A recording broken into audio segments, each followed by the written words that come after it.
Mike McDaniel, Vic Fangio, Wakata, Dolphins, Super Bowl 58 champions. Let's fucking go. Nando talking truck. Wakata indeed. What is up, Nathan? Welcome back, my friend. How is it going, baby? Oh, it's pretty great. How are you doing, my We're doing good, bro. Doing good, baby. We have Mike McDaniel, offensive genius, the young gun. We just got Vic Fangio. Hopefully, after the Super Bowl, we'll be good to rock, man. Yeah, we got that. We got that. Unlocked. Believe. You know, I'm gonna believe Adam Schefter. You know, it should be locked in, ready to go, bro. Exactly. So, Dolphins Super Bowl contenders. Hey, I mean, you're saying it, I'm thinking it, but we'll find out. A lot of things need to go down before we make any decisions for next year. In my opinion, I do think we can be good if we're healthy, though. If we're healthy, for sure. You know, this year it seemed like we were so promising. At times, you know, we did have a top 10 offense. The defense did betray us a bit. I think with the right offseason moves, though, man, and obviously Fangio, great step in the right direction. Yeah, fantastic move. Fantastic. But the right offseason moves continuing with that, obviously free agency and the draft, and bada bing, bada bam. Like, we should be Super Bowl contenders, right? I mean, if everything goes right, yeah. I mean, we looked at times dominant this year, but at times we looked really beatable. Like, we really need Tua to be healthy next year. Like, we all know that he's good. I don't care what everybody seems to think on everywhere else, but that man is good. He's going to be healthy. We just need to put the pieces around him that can help him stay healthy. We need to build up that O-line a little more. Teron Armstead, beast. Connor Williams, beast. Robert Hunt, really good. Like, if we could just shore up those other two spots a little more, could be really, really dangerous, I think, next year. Does it worry you that Chris Greer said that he thinks Liam Eichenberg and Austin Jackson are going to have every chance to start if need be? I mean, not really. I mean, knowing what I know about the two of them, even if they are named starters, they'll probably get hurt. Like, it's not like trying to hate or anything, but it's like I want them out there when they're playing. They're better than the other linemen we have now, but it's like, dang, man, like they're always hurt. I don't want injured linemen because that means our quarterback is more likely to get hurt. It's kind of a little more important that they have like that Iron Man in them. Yeah, you know, the revolving door at right tackle definitely did not help any of our quarterbacks stay healthy, really. There's a reason why Tua, Teddy, and Skyler went down. Yeah. And I'm going to keep banging on this point. 14 out of 32 starting quarterbacks were injured, okay? And I'll put up the little graphic right here. But we're talking about almost half the NFL. So obviously we're going to talk about backup QB and free agency and how we can prepare for that. But offensive line, man. So you think we're going to have to probably, at the very least, offensive line depth, if not some starting caliber players, right, in free agency? Yeah, I'd hope that we go after a guy like Mike McGlinchey or someone like that. Yes, sir. I feel like he's familiar with the system from the Niners. If they let him go, I'd love to bring him in. But like at the same time, McDaniel familiarity. Yeah, like it'd be huge. But like at the same time, like I also get like trying to save a little, just get some like decent players that like can be stopgap guys while you kind of just see what else you can get out of Austin Jackson and just kind of get insurance. Both ways I think can kind of work. If Austin Jackson stays healthy and they can finally figure out this offensive line that they've been trying to figure out forever, which seems slim, but I mean, crazier things have happened. They can do something. Yeah, as I said, they could do something, you know, at the end of the day. I'd really like to see us address this in free agency, though. Offensive line is something that, again, we keep talking about it. We keep having to look at the fact that the Dolphins, we did improve a little bit on offensive line, but nowhere near that top echelon. Okay, like we still let our QBs take a bunch of hits. We still had the 27th ranked rushing offense, and that is partially because of a weak offensive line at times.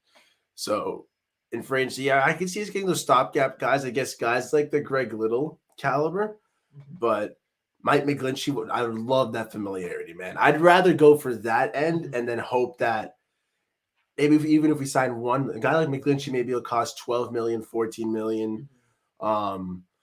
but that'll allow us then maybe at guard, Eichenberg and Austin Jackson can compete there. And I'm a lot more comfortable with that, exactly. Like just shoring up that blind side, because it's not like it's just shoring up a tackle. Like it's shoring up the blind side to your quarterback that's been injured the last 2 years, 2, 3, 4 years going back to college when you really think about it. Like you can't just have him out there on an island with a revolving door all the time. It's like even if this guy ends up going down, at least you still have Austin Jackson and Liam Eichenberg, and you're back in the spot you're in if you can bring in somebody better. No, exactly. Greg Little's fine, but we already know that guys like Teron Armstead have their injury concerns as well. We need to prepare for some more depth. And if I can have a situation where, hey, Eichenberg or Austin Jackson get to start, the other one gets to develop further on the bench or be more of a flexible guy who can play tackle or guard wherever injuries pop up, like that's beautiful. That's beautiful. And McGlinchey, like you said, shores up that blind side, which is kind of crazy that we haven't addressed that yet, considering we have a left-handed quarterback. I get it. Like there are some wild takes of saying like they got Teron Armstead, they fixed it the left tackle, they should be good to go. It's okay. We have a lefty quarterback, dummies. Yeah. Like it was obviously Teron's a great addition, but we need a right tackle. We need someone that's gonna watch behind him. Exactly. We talked a bit this a little bit before the show. Orlando Brown. Yeah, I mean, it'd be cool if we can get him. I mean, he used to be a right tackle with the Ravens. They flipped him to left when Ronnie Stanley got hurt, and he wanted to get paid like a left tackle and play left tackle. Because that blind side role. Exactly. But if he can move back to right tackle and we still pay him that same money, I feel like that's something the Dolphins could always explore. I mean, I know he's had his struggles this year, but going back at the last few years, there's not many tackles that have been better than him. No, like really, it'd be an awesome investment almost, because that is a lot of money, a lot of years we'd be paying for him as well. That's why he switched to left tackle. He wants to get paid the big boy money, those big contracts that left tackles tend to have. We already have kind of that commitment to Teron Armstead, but it's kind of needed for Tua. And we have a later second round pick. I don't really feel comfortable getting another second round offensive lineman in the mix when Hunt's been good. Eichenberg's been what are we going to get this time? We need the right tackle, the blind side fixed now. Yeah. And if Eichenberg and Austin Jackson have to fix up a spot, because in theory we can go for a guard, and we can have those two guys fight at a right tackle, feel a lot more comfortable having to fight a guard, not tackle. Yeah, I would much rather have them play guard, either one of them. Like it's not even close. Don't want either of them really blocking to his blind side. Yeah, not at all. I just they weren't. Neither of them looked particularly good at it when they had to do it, and neither of them could do it very long without getting hurt. Yeah, that's also the injuries, bro. Like it's almost like we have to plan for offensive line, but we have to plan for them going down as well. That's tough, bro. Exactly, especially when we've got 3 now with injury concerns. All of them tackles. Well, Eichenberg kind of is a guard now, but he was a tackle when we got him. Austin Jackson's bounced between, but 3 tackles with Teron Armstead. I mean, he played through 4 injuries all year. It's insane. He's a beast, but you still need depth. Yeah, you still need depth. But at the end of the day, like at all positions, you really need it, bro. Like offensive line, especially. It's so important, like when we saw it bog down the run game last year, man, a bit at times it was like, okay, the guys have improved in pass blocking for once and they can't run block. And then or is it the other way around? I think. I mean, they kind of got slightly better at both, but like they still were one of the worst offensive lines in football. Yeah. It's like, it was a huge step up from where they were last year. Like that's the first step. I'm happy with how they played this year. Like, overall, like they had games where they dominated games and they had games where they got abused, and it's like the next step is getting to a point where you're not getting abused if you're losing the battle. It's like if you're losing the battle, still be able to be competent, still be able to like open up some holes, still be able to win at the point of attack. No more stupid penalties. So many false starts and ineligible man down fields this year. It felt like so many holds, just little penalties that are just like mental mistakes that kill drives. Yeah, honestly, man, like dumb, dumb little mistakes that you have to see cleaned up. And I assume that's kind of why Applebaum got let go. I mean, I guess I was kind of surprised to see it. I kind of was hoping that they'd keep him around.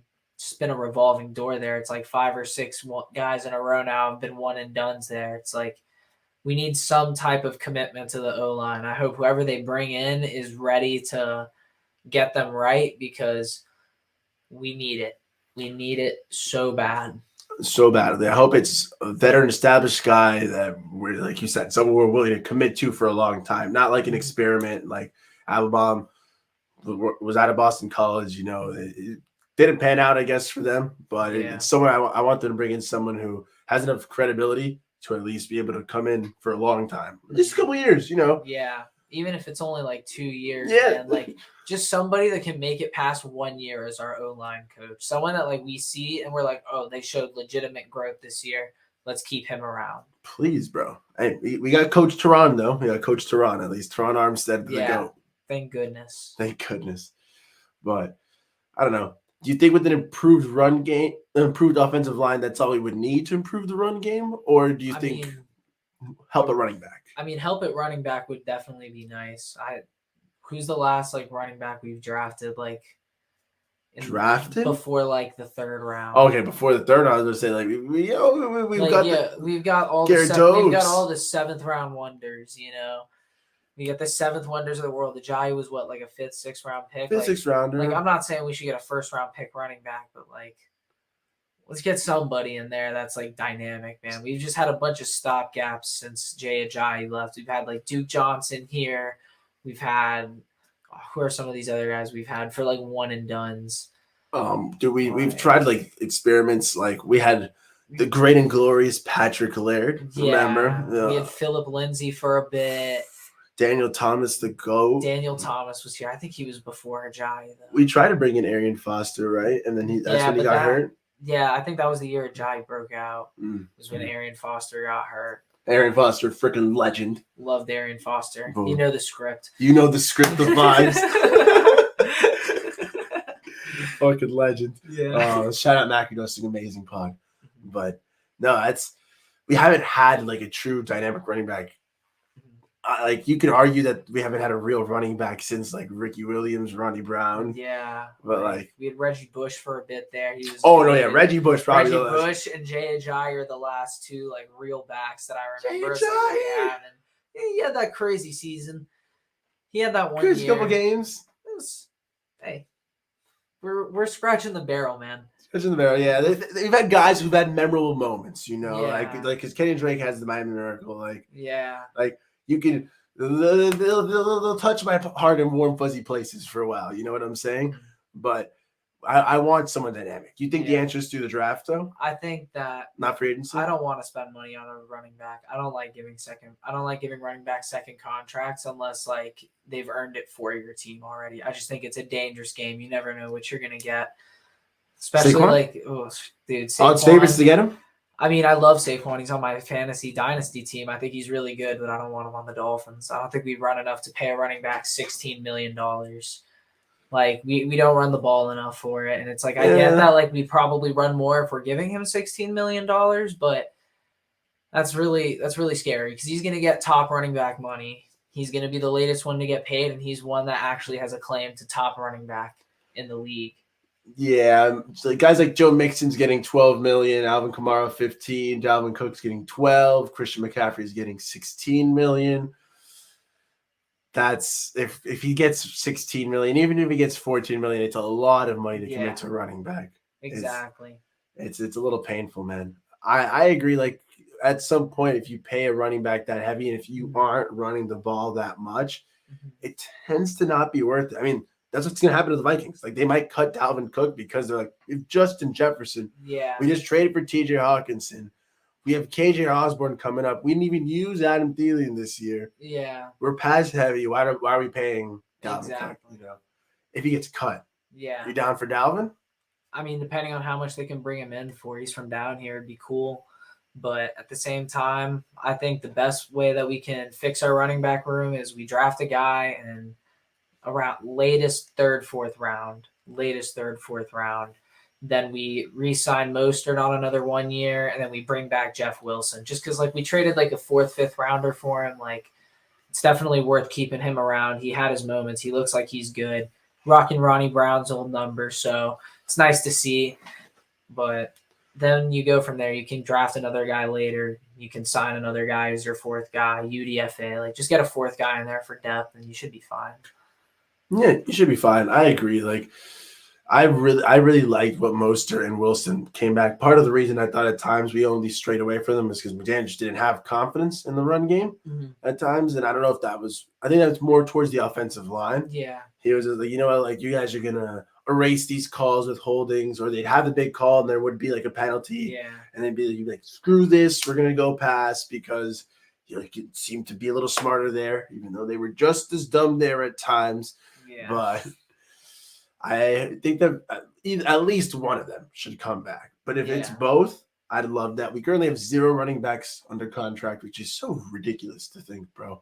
Yeah, it's kind of weird. Don't really see that often. Yeah, not at all, man. It's I want to be able to I hope we can fix that. And we'll probably bring back Mostert, Wilson. I don't know if we'll bring back Ahmed, but get someone in the draft and you have 3 right there. Yeah. And then you just need a 4th guy. And some teams don't have 4th guys, but I like having a 4th guy. Yeah, you never know when there's an injury. At the very least, someone on the practice squad, you know. Definitely I'll have one on the practice squad. Yeah, UDFA or something. Yeah. Nice veteran. Anyone. So that you wouldn't want to pay a Josh Jacobs, Tony Pollard. I mean, definitely not Tony Pollard. He just got that massive injury. He's a running back. That's really tough you don't know how he's going to come back. That's a tough recovery. He's really good. Yeah. But that's dangerous. That's a lot to invest in. And he fucked his ankle up, man. Yeah. It's a tough injury. It's going to take some time. Josh Jacobs would be good, but I'm pretty sure they're going to re-sign him. Sounds like he wants to be back there. Yeah. Dang, man. Fuck. I mean, I think if we fix those, if we address running back, O-line, I think those are our 2 biggest areas of concerns, obviously, on offense. Tight end probably is. I mean, we can sign someone. We can trade for someone. I just want someone that's a competent blocker and they get involved. Yeah, I'm not too worried about it. It could be Durham Smythe, and I'd be happy. I want the tight end to have a role in the offense. I want it to be a presence. It doesn't need to be Travis Kelce good. It doesn't need to be Darren Waller good. It doesn't need to be Andrews, any of these other elite tight ends. We just need a solid guy that can get the job done. Yeah. I'd rather not commit too much money for it. At one point, I wanted Dalton Schultz, but then it's do we really need that much money spent on Dalton Schultz to at best be a wide receiver 3 on the team who can block? I already have Cedric Wilson who I'm paying, so unless we trade him and free up some money, I'd rather maybe draft someone. But if not, I'm cool with Durham Smythe, honestly, at the end of the day. Because if he fits the role, if he fits the offense, that's more important to me than the flashiest spot. It's tight end at the end of the day. I need someone who can block and someone who can catch when asked to. That's it. Exactly. That's it. And then hopefully, maybe Embry developed Smythe a little bit as well, and we'll see some Smythe snipes, huh? Yeah, I mean, Smythe's season last year was pretty fun. Every time he made a play, it was very fun. He had some nice grabs. He had some great grabs, man. Do you want to talk some QB or you want to go defense? I mean, what is there to talk about with QB? We all know Tua is the starter. I like this guy. There's nothing to talk about there, man. We know Tua is the starter. That's what it's gonna be. They already said he's gonna be back. They've said it. GM said it. Tua's family has come out and said it. Coach has said it.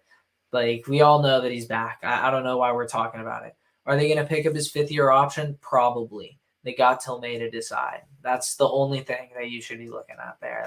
Are they picking it up or not? And if they don't pick it up, I'd be shocked. Yeah. There's no reason for them to pick it up right now. They don't have to. You feel me? I think they will. If we're talking free agency, we can maybe go for a backup. Yeah. At some point, I thought Jimmy could go for cheap. We just saw something on Sport Track that said he's getting $35 million or something.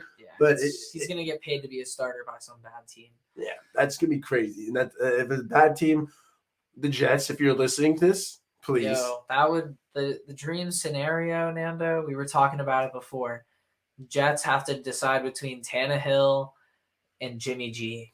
Tanny and Jimmy G. You hear that, little Jetters? That's what we want. That's what we want for you. That's what you deserve, New York. Yeah, I saw that. Sorry, New Jersey. My bad. Saw that the Saints are looking at Derek Carr, flew him out. You gotta get on the phone because Aaron Rodgers is looking like he's going to the Raiders or retiring. You snooze, you lose, New Jersey paper planes. Sorry about that. Dude, Jersey paper planes, nice. It's about as good as they get, bro. Don't tell me they're New York, okay? Don't tell me like they gotta start winning something before they get to deserve some jets, okay? All right. If we get called the fish, they're paper planes to me, bro. No jets out here. Freaking the audacity of some garbage franchises like the New York Jets to come talk to us, honestly. But back to call it simmer. I agree. You know, they'll get some bozo at QB. It probably means we're going to go for that lower tier of backup, I think. I think that's the best we can get in free agency. I mean, I'd like a backup quarterback. Minshew? Yeah, if we could get Minshew, that'd be awesome. Mayfield? If he's going to be a backup, sure.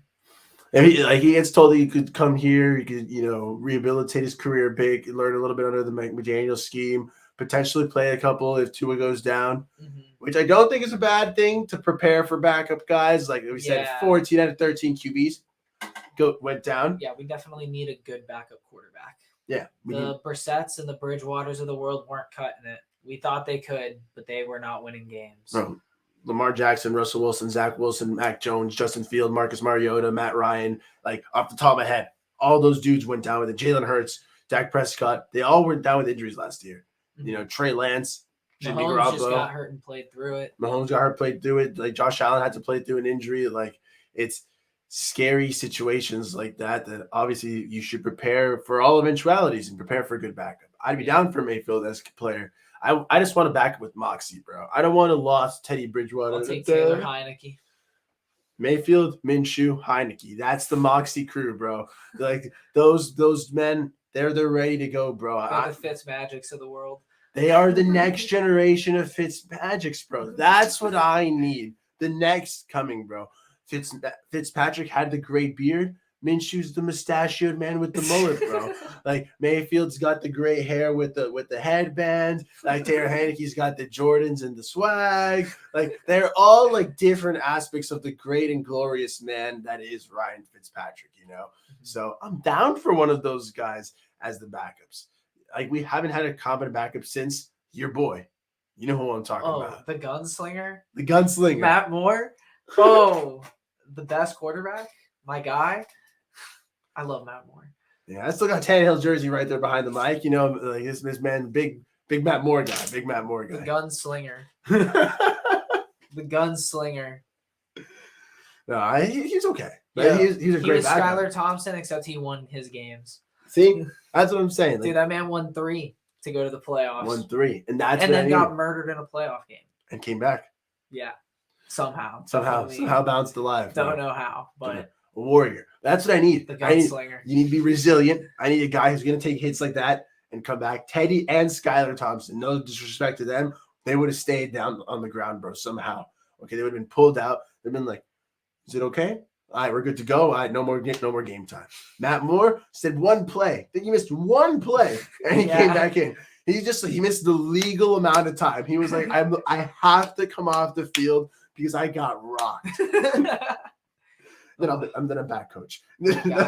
What a guy. And like you said, he won games. And it's crazy. With backups, we went 1-3 this year. We went 1-3 last year, I think, or 1-4 last year as well. Yeah. Jacoby beat the Texans. Dude, we beat the Jets. We barely beat the Texans that game. We beat the Jets off of field goals. Yeah, we barely beat the Jets this year too. Those are two of the tougher games we've been to, Nando. Those are two of the tougher games. Yeah, we were at both those games. That's crazy. Dude. Yeah, dude. I was also at the Ravens game with Kizzle when it was the 5-11 year week 1. Dude, I watched Minka just get pulled from the game. I was like, dang, where's Minka? Did he get hurt? And after the game, they started putting all that stuff out about him. I was like, dang, that's a shame because I was going to buy his jersey. Good thing I did not. Now I got the Javon Holland. I got the Hall. That's a way better upgrade. That's definitely the top 3 saddest games in recent Dolphins memory. Like, They're up there. Well, I guess some of those curb stompings from the Bills were pretty bad. I was we going to were say at that some of our losses. We are were at definitely, those too, bro. Yeah, that was a wild take for sure. Some of those losses definitely stung more than those two crappy wings. But that's how weird it felt of games. Honestly, we left. It was weird leaving the stadium. It wasn't even like being happy. It was like, I guess we won. We won? Question mark? It's like the scoreboard says we got it, but you know what they say, man. Good teams win. Great teams win ugly. That's what I'm talking about, baby. Great teams win ugly. So I'm down for some quarterbacks with some moxie that'll be able to win. Some proven winners, bro. Do you think we can draft anyone or stick away from that? I mean, I don't think we would, but if we did, I'd hope it'd be Hendon Hooker. Just because he'll fall to like the second or third round because he got hurt. He does have that talent, bro. He's got that big potential. It could be nice if he bounces back from injury. He's older too. Would you want another injury, a quarterback coming back from injury? You think the Dolphins could survive that, taking that in the draft? I mean, his was a freak injury. That's what we said about Tua. I like Tua. I'm just playing devil's advocate. But I mean, his was like, what was it, like that non-contact Achilles or meniscus or one of those? He like tore something. Like, it's a freak injury. Like, you can't just assume that's gonna happen again. The only guy that I can like think of that always had torn stuff was really just D-Rose, and it's unfortunate. Unfortunate indeed. Yeah, I mean, hopefully Hendon Hooker recovers. I think he'll be good for whatever team he lands on. I'm not opposed to that. Like, if depending on how the draft shakes out, Stetson Bennett.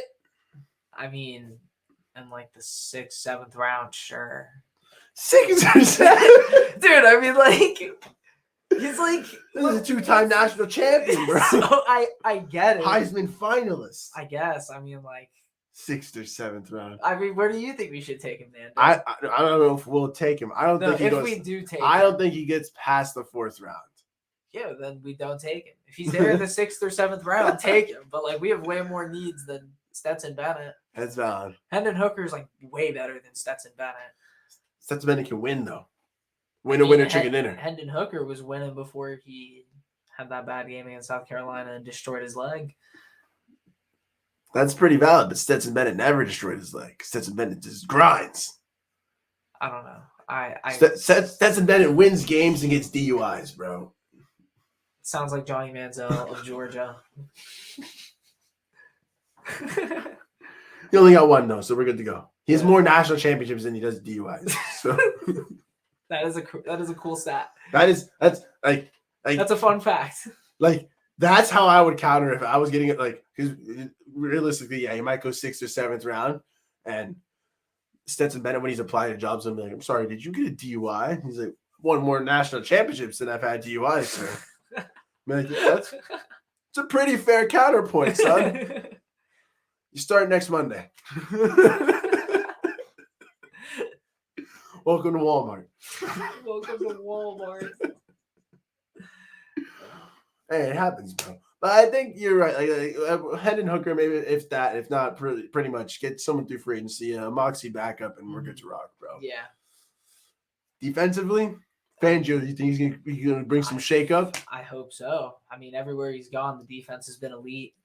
That new scheme is going to be nice, not blitzing everybody on 3rd and 18, and maybe not dropping everybody into the end zone on 3rd and 16 too. But who knows? I maybe Fangio wants to do that. I don't think so, but hey. I thought you're a big fan of Boyer. I mean, he's okay. No. He's okay. No. He shut down Lamar Jackson one time. That was fire. That was lit. That was pretty cool. That was really fun. I remember walking into that stadium and us going, man, we're about to get murdered. But it happened, bro. Exactly. It was a very great defensive game, and it's interesting with the Boyer thing because there's been times where he's pieced together good games. There's been times where he can't get off 3rd down, or it's like he just called the dumbest play I've ever seen in my life. Mm-hmm. But he looks like a 4-year-old playing Madden sometimes. He was just so inconsistent. He's like, that was a cool coach suggestion. He was like, oh, oops, wrong situation, my bad. Yeah, he's just like he's so inconsistent. There were like stretches of every game where the defense looked elite, and then there were stretches of every game where they looked like they couldn't get off the field. It's like Maddening. just get something going. Maddening. But I think Fangio, like you said, he's a guy who makes things elite. I've got a little bit of stats for us. I think it's Some stats. yeah, we were 14. We had 14 takeaways, man. Second fewest in the NFL. Fangio doesn't blitz as much. We had the third highest blitz rate in the NFL, man. It was only third? We had the third highest. I know. I'm surprised it's only third. 33% of our plays were blitzes. Felt like way more than that. Felt like 50%. So he's more into disguising coverages, bro. We also allowed the 9th most points against, 23.5 points per game, which is not terrible, I guess, but it's still 9th. So I'd be interested to see how that stacks up to other teams. Yeah. But it makes sense. There's reasons why there's games where we were sputtering a bit on offense. We couldn't score more than 16, 19 points. Yeah. The other team would score 23, 24, and boom, they won. Exactly. It was a given. It was a given. And we sometimes we couldn't cross that 20-point mark. Skylar and Teddy, shame on you. But it's very interesting, bro. I think I think Fangio should tighten up, man. Like if he's a big bend don't break guy, he's a big guy who likes to take away the top man of the defense. He likes to focus on reducing the pass, stopping these big guys like Mahomes, Allen, Burrow. You think he can do it with our secondary, or we've got to add some stuff, or defense in general? I could see some stuff getting reshuffled and retooled around the defense, but I don't really see any major wholesale changes. I wouldn't even be surprised if Byron Jones is on the team next year. I could see like if he takes a restructure, like who are you getting that's like really better than him? That isn't going to cost like an arm and a leg. You know what I mean? About that. Like, I mean, the team knows what happened. We don't know. We're all just speculating, you know? Like, they were involved, I'm sure. Like, it's not like this dude just went AWOL from the facility. He didn't pull a Lawrence Timmons on us. Will Fuller? Dude, that's not the same. Will Fuller was on a 1-year deal. This guy we still have tied to the team. He can, and he has other ways to get off the team. Like, it's not like he's just, like, gone. Like, he can stay on the team if we just restructure him. No. You know, like, there's a lot, like, there's other avenues than to just get rid of him. And when he played last year, he was really good. Like, he was really good when he played. And you got to assume he like has to be healthy. 2021. Yeah. And, like, he has to be healthy. He just didn't play a whole season. Like, he's going to be healthy next year. Him, Xavier Howard on opposite sides, not being in solo island man coverage is definitely going to be easier on them. You figure Javon Holland, they run a lot of too high cover sixes and stuff like that. Like, Javon Holland could be getting a little bit of more burn, play a little more, play a little tougher, get better. He's a beast. You know that year 3 leaps coming. And Fangio had Justin Simmons looking fantastic when they were together. Adrian Amos was good. Like, there's a lot of different safeties that have been good with him. We can definitely see that happen too. I agree, man. Like, at the end of the day, you're right. Byron Jones, it's more of a personal thing. I guess a lot of us fans, it'll be like a tough pill to swallow if he does stay on the team. I will say, if the coaches, if the players are cool with him, our opinions really don't matter. As long as the locker room is cool with him, that's all I need to know. You know, like, if they vouch for him, we can give him a chance. And, yeah, it would help Xavier Howard. He missed his buddy, bro. He missed his running mate, someone that he knows, hey, we can together work to stop receivers. And we'll cover each other's backs. We'll play to each other's strengths for the right situations. Like, hey, you can just switch off? Let's switch off, bro. Like, let's figure it out. You know, they have that confidence, that chemistry almost. And, like, I'm down for that if the players are cool with it. You know? I mean, I think he'll be back. I'm sure the players are all cool with him and missed him all year. Like, it's not like he just has like beef with the team or anything. I don't think, because if it was, he would have been off the team during the year if they could. You know, like there would have been other ways to go about it than what they did if they thought there was an actual issue with him. Like, he's that. Like, I think he'll be back. I think X will be back. Then hopefully we can bring back Nick Needham and he returns to form. I know he's coming off that injury. Kind of tough. Don't really like to do it, but he's young. He was so good before. You got to hope he can come back and regain some form of that. You have Cater who he's a beast. UDFA from last year. That's your top 4 corners right there.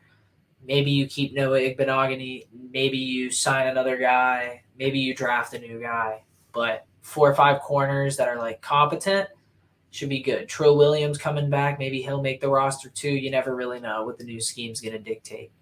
But I really think what I think we're really going to go and change is the linebacker room. Yeah, man, the linebacker room, like I'd like some help there, man. Jerome Baker, you think he's a fit for Fangio? I mean, I think Jerome Baker's good. I think he'll be back. Maybe he restructures. Maybe he's gone. But I hope they keep him. I think he can be good. At times he's shown great flashes. At other times he's made mistakes. But that's part of the game. He's moved all over. He was an outside linebacker. Now he's a middle linebacker. Like they use him in so many different ways. He's super versatile. I'm sure Fangio is going to figure out how best to use him and put him in a role to succeed. But the guys that I'm not sure are going to be back are going to be Landon Roberts and Duke Riley. I think one of them will be back, but I just don't know how we can bring back both of them and then just call that the middle linebacker room without also bringing in another bigger guy. Oh, agreed. And like it's Fangio, bro. Like those are veterans of a different regime. Like those are the guys who are naturally going to be on that little more of the outside looking in when it comes to the roster cuts. Like it's guys I can see Fangio saying, "Hey, you're good players, Lynn Roberts. So you're good at run stopping. Duke Riley, you're a jack of all trades, but I need to move on. I need to bring in my guys, and I'd be down for him to bring that. Would you be willing to bring in more of like a complimentary middle linebacker, like of like the Duke Riley, Landon Roberts rules, or do you want like a bigger name? I mean, I'd want a bigger name. I feel like we haven't had like a real good middle linebacker since we had Carlos Dansby all those years ago. Yeah. When's the last time we just had a true like really good middle linebacker, like someone that was like in the top of like that could do something that was like well known around the league is like a top guy. Yeah, dude. I was like thinking all the way back to like Zach Thomas. Yeah, like, exactly. Like type that. Exactly. Like I don't know if there's anyone like that in free agency. Zach Thomas don't grow on trees. Looking at you, Hall of Fame committee, fucking idiots. But I would love a player of that caliber, or at least someone of that mold, like a true middle linebacker, like you said, someone who can actually do it all, not just be a blitz specialist like Jerome Baker, not just a run stopping dude like Landon Roberts, just or a true middle linebacker, monster, inside demon. Yeah, so whether it's someone in the draft, whether they think they can get out of Channing Tindall, like there's a lot of different ways that we might be able to find this guy, but we need to do something to get that area fixed. It's been a hole for way too long. And it's gone borderline unaddressed, other than just stopgap players that we just keep bringing back. I will touch free agency on a couple of names, but before that, Channing Tindall. Mm-hmm. Love that you bring him up, brother. Mm-hmm. You think he can make that year two leap? He talks about him not understanding the playbook. I mean, that playbook was a different playbook. New terminology, defense. That last playbook was not great all the time. Much more diplomatic, though. I get it, though, bro. It was a crappy situation, crappy place for him at times to learn from, bro. But like, you think he's got it? I mean, he went to Georgia. When they took him, everybody was high on him. He's an athletic freak, sideline to sideline guy, hard hitter. If he can figure out the playbook, which like I feel like he can. He's in the NFL. Like I know that it's hard, it's not easy, but I think he'll be able to do it. He definitely is a guy that's going to work at it. He's from an SEC school. He's not a guy that's had like any character issues coming out. That's just like, oh no, like he's a guy that's definitely going to put that work in, So hopefully Vic Fangio can take him under his wing and be like, hey, like let's get you going. Like I've had all these beast middle linebackers in my schemes going back to the Broncos and the Bears. Like he knows what he's doing. Of course, man. Like we talk about, like Fangio likes to, stop the pass, take away from over the top, and allows a lot over the middle. Like those little shorter passes. A true middle linebacker, maybe someone with Channing Tindall's speed, his athleticism, would absolutely clean up those short area tackles. Like he would demolish people. I might pick him up in my RIDP league after this. Hey, you drafted him. I did get him in the draft. I had to cut him, but he didn't play last year, man. Can't blame him. But you can make fun of him for it. Tough homer. A tough homer, bro. I hope that he's able to bounce back, to at least be utilized more, to be a little smarter. Free agency wise, though, He's as fun as would be for the 6'2", 240-pound, Mhm. 4.48 40-yard dash Channing Tindall with the 42-inch vertical. Like I'm Mhm. about to start drooling, bro. Like he's a monster. Okay, what a beast. Maybe free agency might be the move. Mhm. There is Tremaine Edmonds, who I've Yeah. heard is a little bit of a Matt Milano merchant. There's been some talk, some negative naysayers from the Buffalo Bills say you guys could take Tremaine Edmonds. He's not as good. Blah blah Mhm. blah. Would you rather a guy like him, or maybe like a guy like Levante David, or what's your? I mean, I would like Levante David personally. Like I know that it's kind of like a more short-term move, but he just brings that experience. He's a Super Bowl. He's got a Super Bowl. He's another leader in the locker room. He's a guy that's well respected honestly. around the league, and he's still a high level player still, even at this age of 33. Like he's still good. 1-2 year deal with him. Maybe he can rub off on Channing Tindall and help develop him. Like he's just a leader in the locker room. He's someone that you get that like everyone knows that he can really bring it, and he's got a great mind. But at the same time, Tremaine Edmonds is young. He's pretty good. He hits hard. He's good. He's athletic. Like there's a lot that you can do with him. He can always keep developing. So it's kind of pick your poison, which one you kind of want. Well, not really pick your poison. Pick your chalice, I guess. I don't know. Oh, pick your They're both chalice. good, I like so. that. Okay. Those could be some holy grail action over here. I like that. I really like that point that I hadn't thought about Levante David being used also to kind of coach up Channing Tindall, or we get Levante David and maybe someone in the draft. Getting that veteran who's also a very good starter, who's got Super Bowl experience, playoff experience, able to really be that leader in the middle and as leader in the linebacker room as well. I love that. He does have a lot of similarities to Channing Tindall. They're both very athletic players. They both should have some sharp minds. But what I like about Levante David is, as a veteran, he's already shown that, yes, he was a very athletic player coming into the league, but he's started to trade that athleticism for higher IQ. He's getting smarter. He's figured out the game a lot more. As a true veteran, and if he could, jumpstart that a little bit for Tyndall, say, hey, dummy, you had some problem with the plays. Here you go, my friend. Let's coach you up. That'd be awesome. Yeah. That'd be awesome. And I think in that sense, I'd be steering more to Levante David. We could check price-wise what that'd be, I guess. Tremaine Edmonds would probably be around like 12 million, 11 million. Levante David, 9 million, 10 million. Okay. Yeah. Similar price. I think in that case, I'd be more in favor for Levante David. I don't know about you, though. I mean, I'd like Levante David just because I like not getting people from our division. It's always fun keeping them away from us. But Shoo. I don't want them. But if we get them, welcome them with open arms. If they're good, they're great. And then it's even more fun when they dog on their old teams. Yes, I love that. Sticking in former divisions, we didn't touch on free agencies for safeties. No Jordan Poyer. I'm okay with that. We talked about that before the show. Freaking Adrian Amos, though. Great point that you brought him up earlier. I would love a little Adrian Amos action, like that. Yeah. I like smart moves like that, and it keeps us away from going on to like getting more division rival players. That's all I want to talk about for safety.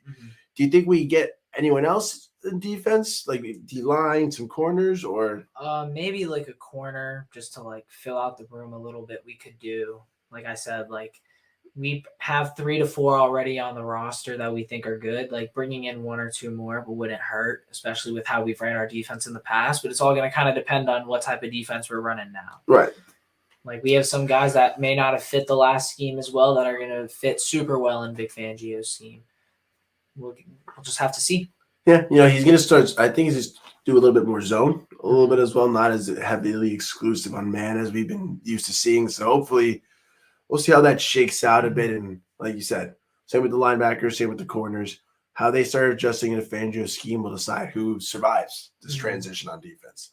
But I'm okay with Fangio making those moves because he's a veteran. He's a smart guy. Like you said, he makes defenses elite, bro. It's not some rookie defensive coordinator who's like, I think that'll work. No, it's Fangio saying, hey, this is what we do. This is what works. Bada bing, bada bang.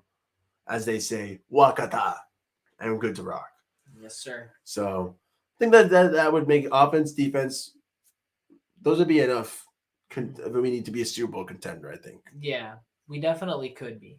Definitely could be. It's all going to depend on how this offseason shakes out, how the defense looks, and how healthy we can stay. Yeah. Maybe Mike McDaniel will get some plays in quicker. As we start to wrap up, I think coaching-wise, you think he'll make a little decision on play calling, maybe get another offensive coordinator? Or I mean, I think he'll still call plays, but I think he'll just get better at it. I mean, Daryl Bevell calling it? Or I think they're going to stick with what they got going on. McDaniel had never called plays before this year, and I thought the offense was called decently well. We strayed away from the run sometimes. Yeah, I think more people are going to have input on game plan and stuff like that. But at the same time, just got to give him time to develop as a play caller, the same way as we got to develop him as a coach. His challenges last year, some of them were pretty bad. It's just going to take time. He's a rookie head coach, and he won 9 games. Can't really complain. Went to the playoffs. Did his thing. Went on playoffs, first year. Did his thing, top 10 offense. I'm happy with the Mike McDaniel. I'm happy that we only him in a year too, man. We've got our freaking new season tickets, bro. I'm gonna put it up right here. Look at that. That's what it looks like right there, man. Oh, beautiful, bro. It makes it. I'll have to add that into the edit, but whatever. But damn, look at that, man. Those seats, absolutely gorgeous. 138, man. Oh, beautiful. 138. Playoffs next year, Super Bowl contention, beautiful run. What more can we ask for, Nathan? The health of our offense. Health of our offense. Health of our defense. Bro. Maybe a new kicker. Jason Sanders. Your days are numbered. Watch out. Used to be your biggest supporter, bro. Mr. Big Nuts, no more. Broke my heart a few too many times. Think of us all, but I still think we came alive in the playoffs and against the Jets, though. So maybe they're not as numbered as I think. Hey, man, when you're holding the Super Bowl with us next year, Jason Sanders, I hope we can all laugh about this moment together. You know? But my brother Nathan, always a pleasure, my friend. Always a pleasure. This has been an awesome Nando Talk. Thank you all for tuning in. Catch us next time on the Nando Talk. As always, a little fins up, a chins up. And I will see you all. If you enjoyed, check us out for more positive vibes here on Nando Talk on YouTube, Twitter. Always giving you little vibes. And check me out on Thursday for Tinfoil Hat Thursdays. Should be an absolute blast. Thanks for enjoying, and I'll catch you next time. Thanks, Nate. Deuces, Nando.